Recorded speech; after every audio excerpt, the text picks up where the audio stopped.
What is going on, guys? Welcome back to the channel. With just a little over a month left until the 2023-2024 NBA season starts, Bleacher Report decided to predict the top 100 players going into the season. Predicting is a big word here because this is just speculation out of them. It's obviously very hard to tell what's going to happen on any given NBA season. So we're going to check out the list, see what we think about it, see about some of the selections here. Before we start the list, though, I do want to read what their criteria is going to be for these rankings. So it looks like about 20 people at Bleacher Report decided to vote on the top 110 or so players in the NBA, and then they decided to rank them. Their criteria was individual production, impact on winning during both the regular season and the playoffs, and also health and availability. So we're going to hold them to that. A list is only as good as its criteria and its consistency. Without further ado, let's just get right into it. These are players that just missed the cut. So Jeremy Sohan, Wendell Carter Jr., Dylan Brooks, Brandon Miller. That's going to be interesting if they decide to put rookies on here. I'm not sure that fits their criteria. It's kind of hard to determine how individually productive someone is if they've never played an NBA game. I get why they have to put rookies on here, maybe, but Jakob Poeltl, Jaden Ivey, I mean, these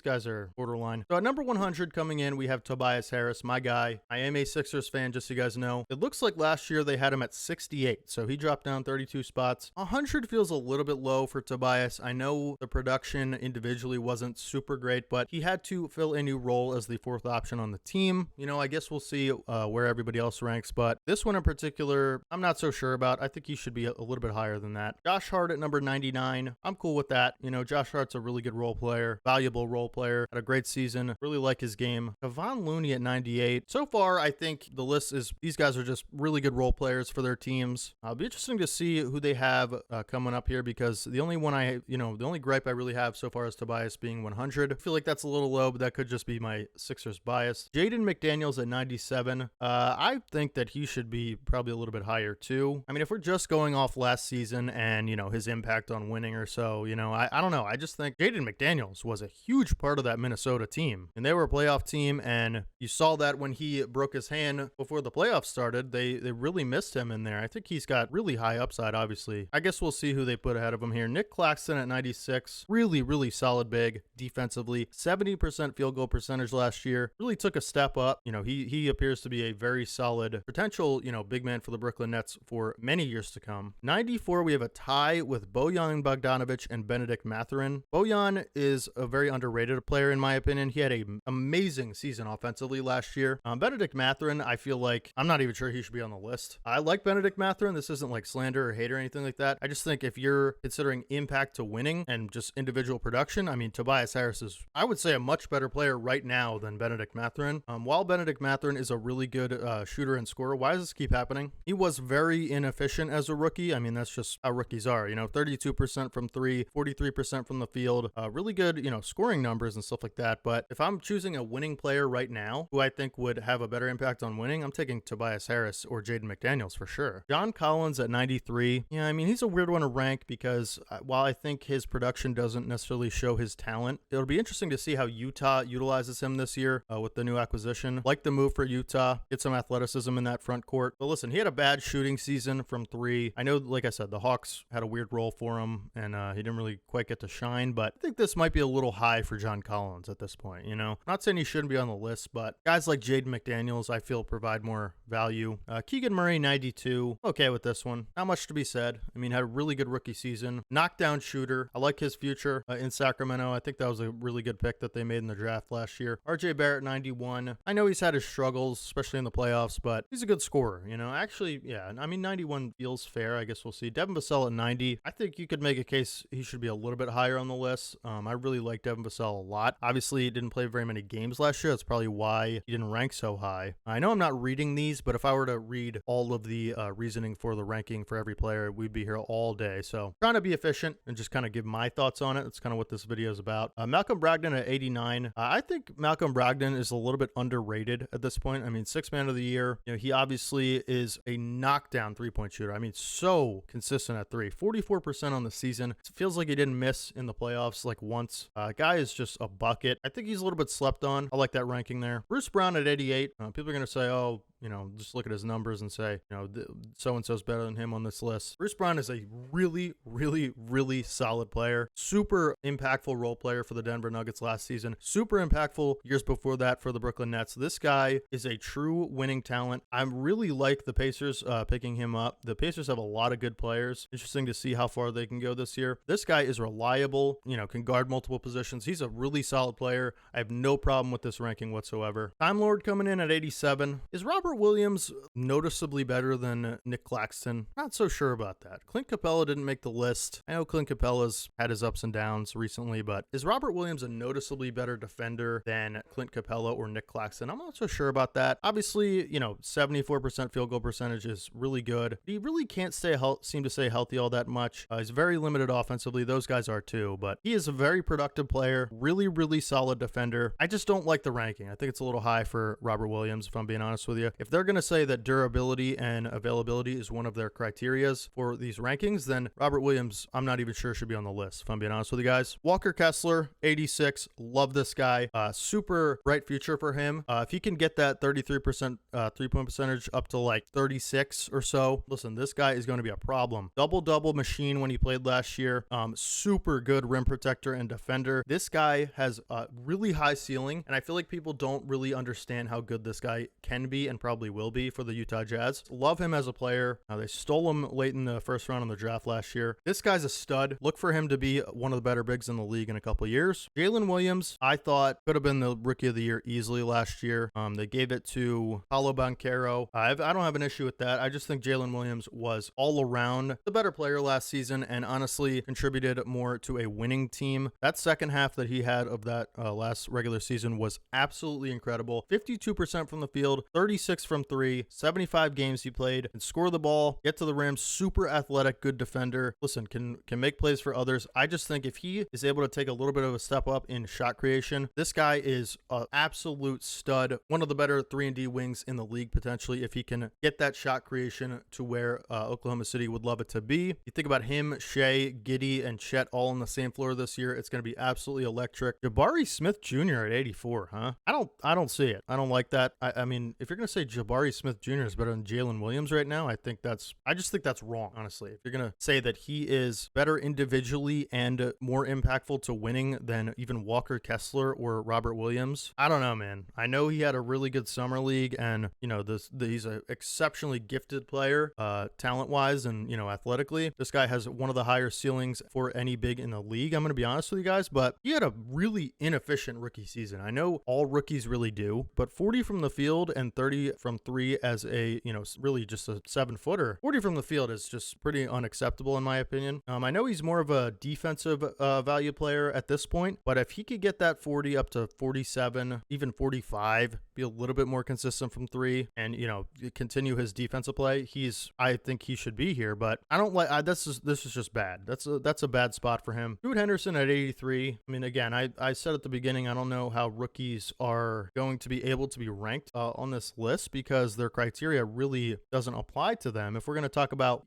this is obviously predicting the top 100 players, but I love Scoot Henderson as a prospect. I just think it's a little bit disrespectful if you're going to put him over guys that are really good already and have been for a few years now, like Tobias Harris, like Jaden McDaniels, like Malcolm Brogdon. I'm not saying he couldn't be here at the end of the season, and it is predicting. I get that's the terminology, but just a little weird to put him ahead of these guys, that's all. Alperen Sengun at 82. I like it. Really good all-around offensive player.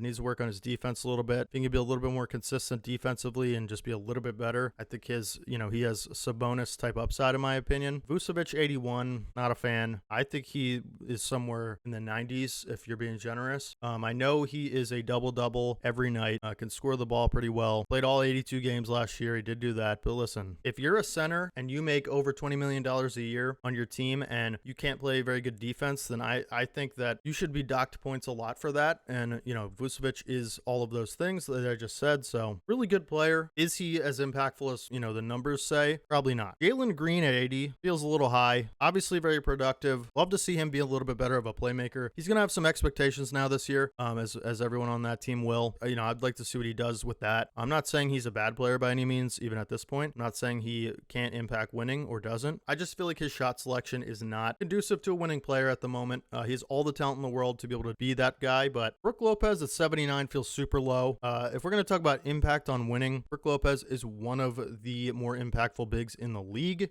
Should have arguably been Defensive Player of the Year last year. Can stretch the floor and hit those threes for you. Not going to be a crazy rebounder, but as far as productive centers go, impact on winning, he is top 5. One of the best defensive players in the league. I really think he's super underrated. It's 78 games last year. Health has been a concern in the past, but he was very reliable last year. And listen, Brook Lopez, that is super low for him. Keldon Johnson at 78, I have no issue with. Maybe a little high, just a tad, a few spots high, but I like Keldon Johnson a lot. I think he's going to be a really solid wing for many years to come for the Spurs. Kyle Kuzma at 77, I'm fine with that, no issue. Jordan Poole at 76 is way too high for Jordan Poole. He had a really bad season. Obviously, he scored 20 points per game, but very unreliable playmaking and just turns the ball over in big spots. Shot selections, not where you'd want it to be for a playoff team like the Warriors last year. I know the locker room situation didn't help. I'm judging what I see on the floor. 76 is too high for Jordan Poole. 75, CJ McCollum. I like that. I like CJ McCollum at 75. Not much to say. Anthony Simons, 74. That's about right, I think. Maybe a little low. Listen, this guy is going to be one of the better guards in the league very soon. He is one of the better shooters in the league already. Super young. I think he's like 23, 24. Him and Scoot Henderson, it's going to be a real problem. Similar to a Dame and CJ type thing, in my opinion. It's actually really similar if you think about it. They have Jeremy Grant as well. If they can get some guys around those two young guys, the Blazers could be really tough in the future. Love Anthony Simons. Chet Holmgren at 73 just shouldn't be on the list. And if he is, you're going to put him in the 90s. This is a bad ranking. Not much else to say about it. Haven't seen him play a lick of basketball, and he's not even technically a rookie. I mean, he is technically a rookie, but I know he was injured all last year, so it's unfair to dock him for that. But listen, the criteria doesn't make sense. How can you, I know it's predicting again, but how can you say your criteria is availability, number one, right? Injury and availability concerns, impact on winning, and individual production. You see these two things? NA, not available information, man. I don't know. I just think that's gonna be your criteria. You got to stick to it. Marcus Smart and Michael Porter Jr. at 71 with a tie. I think they're similar impact players. I really do. Marcus Smart to the Grizzlies is going to be interesting, I think.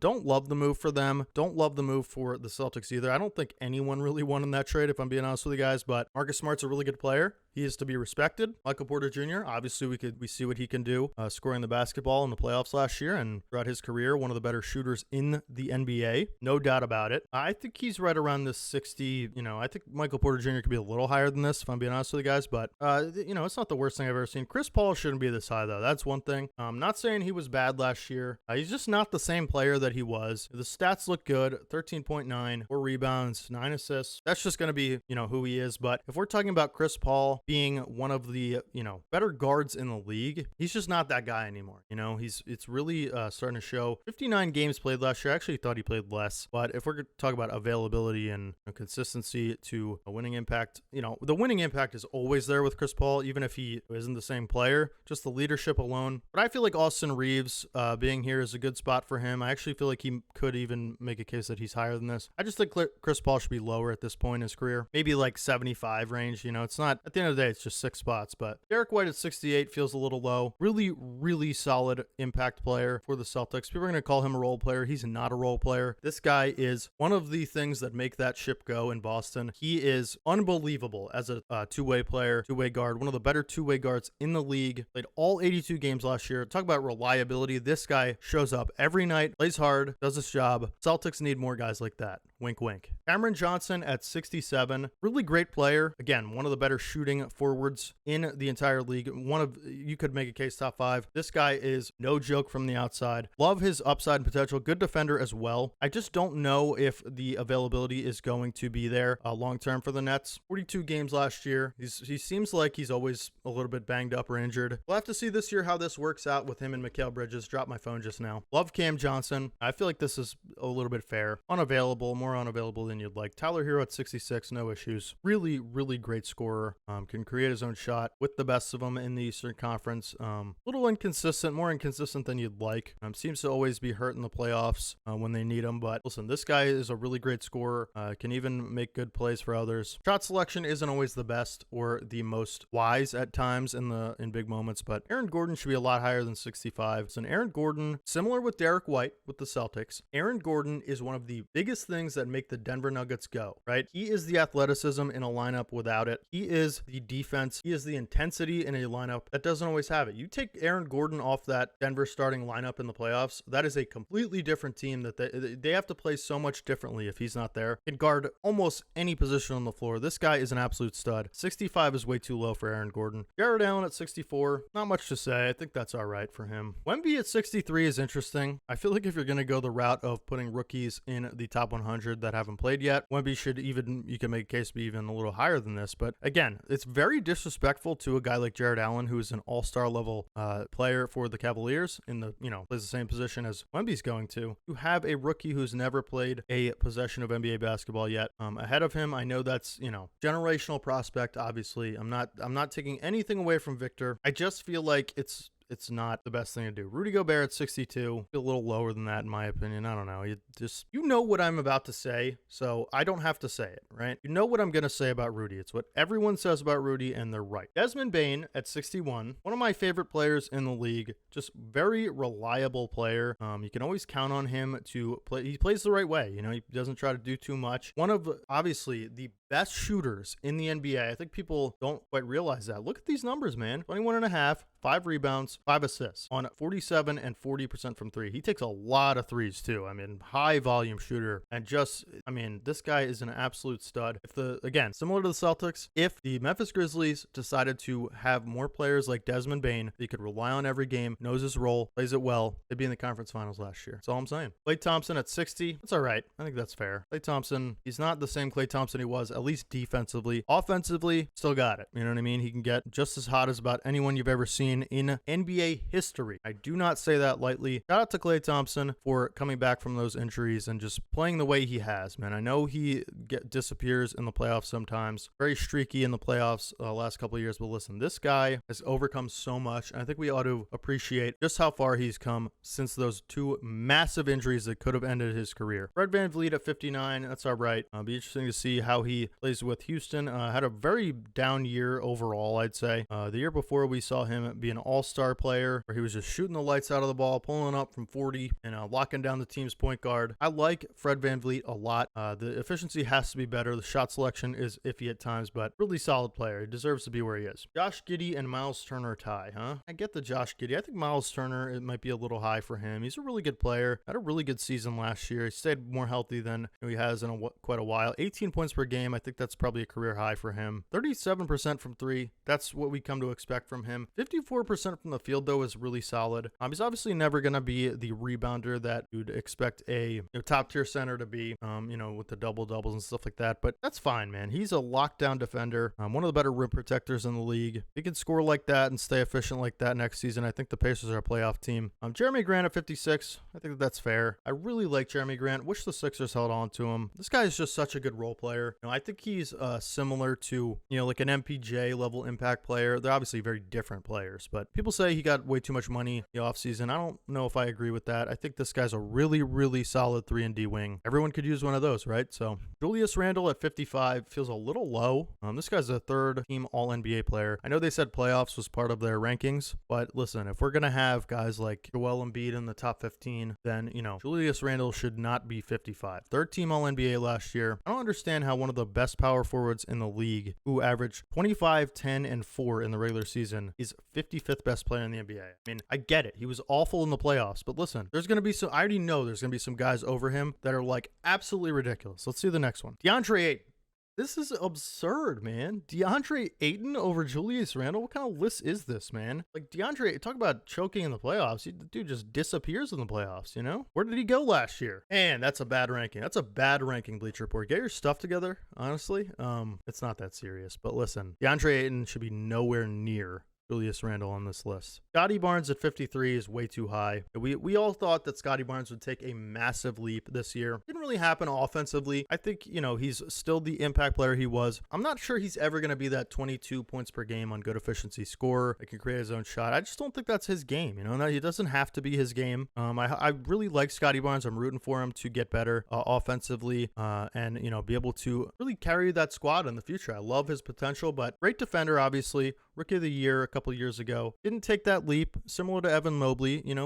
Maybe he doesn't have to. It's just I think that's the kind of player he might be. Franz Wagner at 52 is a good ranking. This guy's a stud. I think you can make a case he's the best player on the Magic right now. Better than Paolo at the moment. Just in terms of impact on winning, this guy is a winning player right now. Is he, a number one option on a playoff team? Most likely not. That's probably never who he's going to be. He'd be the second or third best player on a really good contender for sure. This guy is a stud offensively. Just plays the right way, makes good decisions, doesn't try to do too much, even though he could because he plays on a team where that kind of thing would totally be allowed. Love him as a player. I think people need to respect him a little more when they talk about best young wings in the league, best young forwards in the league. Tyrese Maxey at 51. I was wondering when he was going to pop up. This is my guy. This is my favorite player on the Sixers. 51 is maybe a little low, up 6 spots from last year. I thought he had a really, really good season. Always reliable. He doesn't have a lot of like awful games where you're like, oh, he didn't show up today. It doesn't really happen to Tyrese. Everything you hear about him is one of the hardest workers in the league. Loves the game, loves to get better. He lives in the gym, lives at the Sixers facility. But it'll be interesting to see how he takes that playmaking leap this year. I think you have to give Maxey that opportunity to show just how high his ceiling can go. I wouldn't bet against this kid. Every time people in Philly bet against this kid, he just keeps getting better. He keeps making leaps. Last year, they say, how much better can he really get? 6'2" guard, isn't the best playmaker in the world. I guess we'll see this season. I'm not betting against him. Love Tyrese Maxey. Chris Middleton at 50 feels fair. You could go a lot higher. You could go a lot lower. Just given the production last year. Obviously coming off that big injury. Got that huge contract in the offseason. Love Chris Middleton. Draymond at 49. That's all right with me. Not the level of impact that he used to have, I'd say, in his early prime. To say that he's not one of the better role players in the league would be lying to yourself. LaMelo Ball at 48 feels a little high. Didn't have the best season last year. I know the numbers are pretty good, but obviously dealt with some injuries, some ankle stuff. Got a huge contract in the offseason. Really excited to see what LaMelo's ceiling will be. The Hornets, I like them this year to be a playoff team. Sneak into like a 6 seed. DeJounte Murray at 47, it feels high as well. DeJounte Murray didn't really work out in Atlanta this year. Maybe another year with a new coach, Quinn Snyder, could help them a little bit. 46, OG Anunoby, one of my favorite players in the league. Could argue the best perimeter defender in the entire NBA. Knockdown three-point shooter. Not the best creator, but he has that in his game a little bit, and he'll lock up your favorite player in a hurry. Interesting to see where he ends up if they trade him or not. Andrew Wiggins at 45 feels really high. Played 37 games last year. I just didn't have that same impact he did the year before, and I think that's that counts. Zach LaVine at 44, another weird one to rank. Great numbers every year. Look at him and you say, hey, he played 77 games, put up 25 points per game, 4 assists, 5 rebounds, good efficiency, has all the talent in the world. Why is this guy not in the top 20? Nobody knows, right? Nobody knows. Zach's got to figure that out. Kristaps at 43 feels high. He had probably had his best season of his career last year. I will say that. Listen, he had a really good season. Not too much on Kristaps. I feel like he's getting a little bit of hate for the trade and stuff like that. And the Celtics valuing him so high. I don't think that they shouldn't have valued him so high. I think a lot of teams probably do. He's a really, really good player. I question the fit in Boston. I think that's my biggest concern is the fit. But him to be valued that high isn't shocking at all. He deserves it. One of the better rim protecting bigs in the league. Obviously can shoot the ball better than almost any big in the league. Provides a lot of versatility at that position for Boston, but I think Boston might have a problem of too much versatility, you could argue, which is a real thing. DeMar DeRozan at 42, that's fine. Not much to say. Really good, consistent player. Evan Mobley at 41 feels high. Had a great year. I believe second in defensive player of the year voting. Just the offense isn't there. It's not consistent. I'd like to see him be a lot more assertive and well-polished offensively. 55% from the field is good, but if he can knock down a 3 consistently, even just on 2 or 3 attempts a game, shoot around 36%, I'm sure a lot of people in Cleveland would take 34%. That would take him to another level. He'd be an all-star instantly. 16 points isn't bad. 9 rebounds isn't bad. It's just really haven't seen him put it all together offensively and defensively yet. So both of them combined is what I mean. Paolo at 40 feels a little high. Paolo has some of the best potential in the league at the 4. I'd like to see him play a little bit more under control. Let the game come to him a little bit better. I think he gets a little bit out of control sometimes. I wouldn't say he makes bad decisions. It's not like the Magic were contending last year or anything like that. But I just think he's a little bit raw right now, and hopefully they could coach him up a little bit and get him to be the type of consistent player night in and night out that you'd want him to be. Cade Cunningham at 39, again, really high, I think, for Cade at this point. Played 12 games last year. Year before didn't play much either. Haven't seen him on the floor enough. Haven't seen him stay healthy. All the potential in the world. Like I said, 21 years old. If he could just play 65 games this year, man, that's all all I want. 60 games. He's an all-star level player already, and he's only 21. So really sucks to see wasted potential like that because of injuries. Darius Garland at 38 is fine, I think. Like to see him play a little bit better in the playoffs. Obviously struggled. Really his first time in a really big moment like that. So Drew Holiday at 37. That's fair. I'd rank him above Garland. I'd rank him above all these guys really, but I think that's fair, especially his struggles in the playoffs last year. Jalen Brunson at 36 feels low. I think he's a top 25 player for sure. One of the better competitors you'll ever see in the league. This guy wants to win, and he wants to win bad, and he'll do whatever it takes. That's the kind of guy I want on my team. He might not have the most flashy game or really any flashiness to his game, but the guy is productive. He gets the job done, and he took the Knicks further than anyone thought they would be last year. Signing of the offseason by far. They actually got him on a pretty good deal, I'd say. Incredible player. Can't wait to see what he does next season. Domantas Sabonis at 35. Hard because I don't think that's a bad ranking for him, but I just think now that I've seen Jalen Brunson at 36, everything's going to look bad. So Jalen Brunson should be in the top 25. He's better than Bradley Beal right now. I'm telling you that right now. Jalen Brunson should have been an all-star. Bradley Beal at 34 is a little high. I know he had to be more of a facilitator last year. Had a really good year scoring. Hasn't been able to stay healthy all that much. Played 50 games last year. Injured, I believe, the year before as well. Don't love the fit in Phoenix. I've been on the record to say that many times. Not loving how I don't think that's going to play out very well at all. Tyrese Halliburton at 33 feels fine. I think him and Jalen Brunson are in a similar tier. While Tyrese has a way bigger upside and potential, just physically, I think Brunson is a little bit ahead of him right now. I think Tyrese should be in the top 30 if I'm being honest. Larry Markkinen at 32. Love Larry Markkinen, but I feel like that's a little high. Had an incredible season last year with the Utah Jazz. Breakout season. Most improved player. This guy is awesome. Love his game. I just think the ranking's a little high. That's all. Maybe a few spots high. Jaren Jackson at 31. That's fine. I mean, I don't hate it. Like to see him be a little bit more effective offensively and be a little bit more versatile offensively. That's really my only concern. Rebounding as well should be higher, I believe. If this guy could give you 18 and 10 on top defense in the league, that would be something, huh? 18 and 7 on good efficiency, can knock down a three. That's just fine. That'll get the job done as long as he can do it consistently. That's the big thing. Trae Young at 30. That's a little low. I think the Trae hate has gone a little too far. I know, the trendy thing to do to point out his, lack of success and really success in 2021 and say, oh, that's a fluke. Atlanta's never getting there again. Got to get some help around Trae Young. And I agree with that. That was a fluke, but this guy is unbelievable. Who else is giving you 26 and 10 with that kind of offensive gravity? No one, really, honestly. It's the only guy I can think of. Defensive liability for Trae Young. He struggles against bigger defenders, struggles against big athletic defenders, I should say. The hate has gone too far. He's one of the best players in the league. 30 feels a little low. Brandon Ingram, 29. That's a little high for me. I'd put him in the 30 to 35 range. Again, injuries have always been, a big thing for him. Love his game and just love what he's been able to do in the league. I love just the way he plays, but offensively, one of the best scorers in the league when he gets it going, but kind of a weird situation for him. Zion shouldn't be on the list. 29 games last year. Has he even played 100 games in his career? I'm not sure, but 114 games. I mean, I don't know how you rank a guy like that. Honestly, I think that's a tough position for a Bleacher Report to be in, but we all know if Zion plays 60 games this year, the Pelicans could even be the 1 seed, right? If everyone stays healthy on that team, that's a 1 seed level team. Will that happen? Probably not. Probably not. Sucks to see, again, wasted potential with injuries and it's just, you kind of got to wonder at this point if he's ever really going to be the player we know he can be, just physically talented wise, but one of the better players, in the top 15 player in the league when he's on the court. He just hasn't been on the court. Bam at 27. That's all right. Obviously, we know the offensive struggles have always been there with Bam, but listen, this guy is so good as a defender, so good at just doing all the little things, the hustle plays. If the Heat could just have him as a 4th or 3rd option on offense, I think that's where you want him, ideally. 25, Mikal and Kyrie. I don't have a problem with either of these guys being this high. I'm really high on Mikal Bridges, higher than, I arguably should be, but if I could have, he played 83 games last year. Talk about dependable. Talk about reliable. This kid, man, why did the Sixers trade him, man? If I could have anybody in the league that I would say fit best with the Sixers right now, might be Mikal Bridges. He's a guy that'll fit in anywhere, kind of like OG Anunoby. He's like a souped up Anunoby, I'd say. Kyrie Irving is fine at 23. 20s overall is where I'd have him anyway. So Pascal at 24 is a good spot for him. One of the more versatile players we have in the league today. Very underappreciated as well. He can score the ball, he can rebound the ball, he can make plays for others. He can handle the ball. He can create his own shot, create for others. Can't wait till he gets to the Sixers. Got to make the trade, Daryl. Make the trade. We'll give you James Harden, Tobias Harris, for OG Anunoby, Pascal Siakam, and every pick that we own. I'd do it in a heartbeat. Pascal Siakam is an awesome player. Really love his all-around game. I think he's a little bit underappreciated. At 23, you can say that's a little high, but I think that's fair. Hasn't played a lot. Didn't play a lot last year. I know he had some injuries and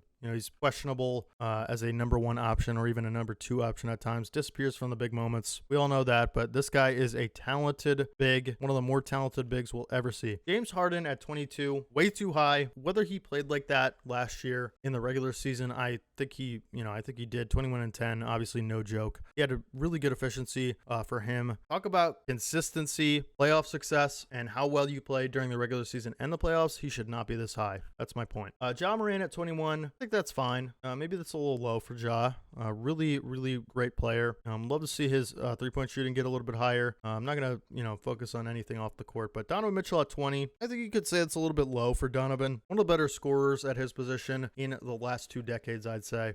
28 points per game last year. Career year for Donovan in the regular season. I love his game. Jaylen Brown at 19, that's going to be controversial. I think it's fine. Jaylen Brown's overhated, man. He got a big contract and he turned the ball over too much in the playoffs, but this guy's a stud, man. Any Celtics fan watching this, when we played the Celtics, the Sixers in the second round last year, I was way more afraid of Jaylen Brown game to game than I was Jason Tatum. And I watch every game closely. Paul George at 18 feels a little bit high. If you're going to say Jaylen Brown is a little bit lower and Donovan Mitchell is a little bit lower, Ja Morant, these guys, I think they're all in the same tier of player, but I just feel like, we're talking about availability and consistency. Paul George hasn't really been all that available the last few seasons. But I will say he's really held that Clippers team together at times. So the ceiling obviously isn't going to be very high when you have a Paul George led team as the number 1 option, but can you get into the playoffs? That's what the Clippers did the last couple of years with Paul George, is they relied on him and he came through, really held that team together, got them to the playoffs, and hopefully, we're hoping that Kawhi could, make a comeback in those moments, and it just didn't work out like that, but that's fair for 18, I think. De'Aaron Fox at 17, higher than Ja, higher than Jaylen Brown, higher than, listen, I don't want to take anything away from his season last year because it was remarkable. Nobody had the Kings doing what they did, and it's because of this guy mostly. And listen, give it to him. 17. Jamal Murray at 16 is cool. One of the better playoff runs we've seen from a 2-man combo in the last 30 years. He deserves everything that he gets. 16 is cool for Jamal Murray. Anthony Edwards at 15. I think if we're predicting, you could even say he's 12 or 13 or so. Even top 10, maybe he could sneak in. But I just love this kid. Love everything he's about. This guy is going to have a monster 2023. I'm telling you right now.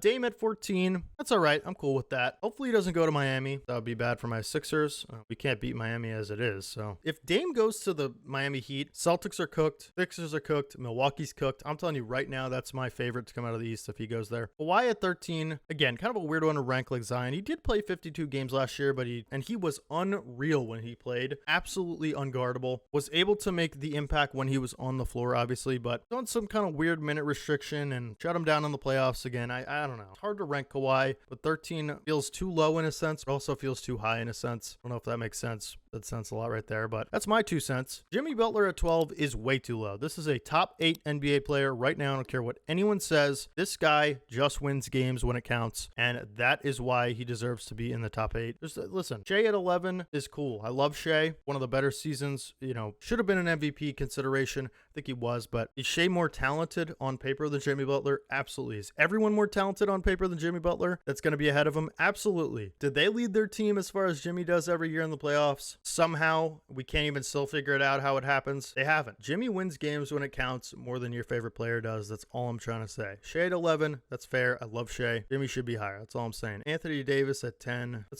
that's borderline. Anthony Davis better than Jimmy Butler. The impact winning more than Jimmy Butler. Be more reliable and consistent than Jimmy Butler. I'm getting real negative here, huh, guys? He's saying some stuff about your favorite guys, man. This is tough, but Anthony Davis, listen, all these guys, I'm kidding around, I kid, but all these guys deserve to be on the list. A couple here and there were a little iffy, but this is a good list generally. It's nothing too crazy. I think some of them were a little weird, but Jimmy Butler at 12 is just at this point, it's personal preference. These guys are all best in the world players, top tier players. Devin Booker at 9 is perfectly fine. I think he should be right where he is. He's a top 10 player for sure. Had one of the better playoff runs offensively, efficiency wise, we've ever seen in the league. This guy is the best player on the Suns. I know there's going to be a guy right below him. Yep. Devin Booker is better than Kevin Durant right now, and he will be this season. Mark my words. Kevin Durant at 8, LeBron James at 7. I think that's fine. LeBron's my guy. That's my dude right there. Can't even hate on 7. I actually, like, objectively though, I think that's fair. I think all of these are fair objectively. At this point, it's just personal preference. I think Jimmy should be higher than most of these guys for sure, but LeBron at 7's cool. Steph at 6 feels a little low. I'm being real. Who's 5? Tatum at 5, huh? But Steph at 6 is wild, huh? Look at this. Look at this year, dude. 29, 6, 6, 49% from the field, 42 from 3. Jason Tatum at 5 just feels high. I'm gonna be honest. Does he deserve to be in the top 10? For sure. I'm not saying that he's not at the minimum 8 or 9, right? He is 8 or 9 at the minimum, and he will be this season. Steph should be above Tatum. That's just my take. You guys can disagree with me in the comments, but Jason Tatum has the talent to be the best player in the world. He's just way too inconsistent when it counts. That's really all that needs to be said, Joel Embiid at 4. I don't know about that one. Joel Embiid's my guy. He has made the Sixers relevant for so many years now, and he's put up with so much stuff that he didn't need to, that none of these other guys would, deserve to put up with. And he doesn't deserve a lot of the stuff that the organization has put him through just through sheer incompetence of mismanaging the roster around him and the front office around him. And, he's put up with a lot for this city. He's really loyal, and we all appreciate him for that. I think he gets overhated a lot. He hasn't been a perfect playoff player. We all know that. He hasn't always been healthy. He is the Philadelphia 76ers right now, and he is the only reason we're even talking about my team. So I have to give Joel my props and, my appreciation and support for keeping my team relevant and fun to watch for so long, So needless to say, Joel at 4. Great job, Bleacher Report. At 3, we have Luka Doncic. So I'm assuming 2 and 1 is going to be Giannis and Jokic. That's fair. This top 3 is my top 3, actually. I would probably have Steph at 4, and then LeBron, Tatum, Embiid, and LeBron at 5, 6, 7, give or take, in no particular order.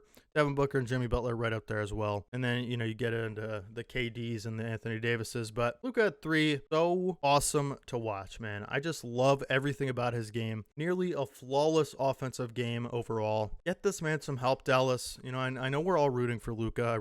It just sucks to see another thing of wasted potential just due to, mismanaging roster, but I think they'll be better than they were last year, Dallas. I think they'll be a playoff team, so look out for that. Giannis at 2. I think he gets a little more hate than he deserves. I know he had a disappointing playoff run. He was hurt. I'm making excuses for the guy. I'm not even a Bucks fan. Obviously, I'm a Sixers fan, so pretty contradictory, but Giannis is an awesome player. He's an awesome all-time player that I think we need to appreciate a little bit more and not take for granted just the sheer athleticism that this guy displays game in and game out. One of the more freakish athletes I've seen in any sport in my entire life. Jokic at 1, no surprise there. I would have had him at 1 also. There's no world where you can't say he's the best player in the world right now. One of the smartest basketball players I've ever seen. I think it's like him, LeBron, and then everybody else. This guy just sees the game differently.